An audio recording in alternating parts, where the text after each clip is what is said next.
తెనుగొల్లు ఇచ్చిన శిల్పక పండ్లు తేనె మామిడి పండ్లు తీయంగా దిందామె తీరొక్క పండ్లు చిలక నేరేడు పండ్లు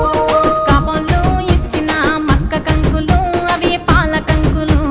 కాల్చుకొని తిందాము కందికాయలు పచ్చి పల్లికాయలు గుజారి గుజారి మామిళ్ళ కిందో నల్ల మామిళ్ళ కింద కుసుమరోళ్ళేసిన కుందన బొమ్మ అది కుందన బొమ్మ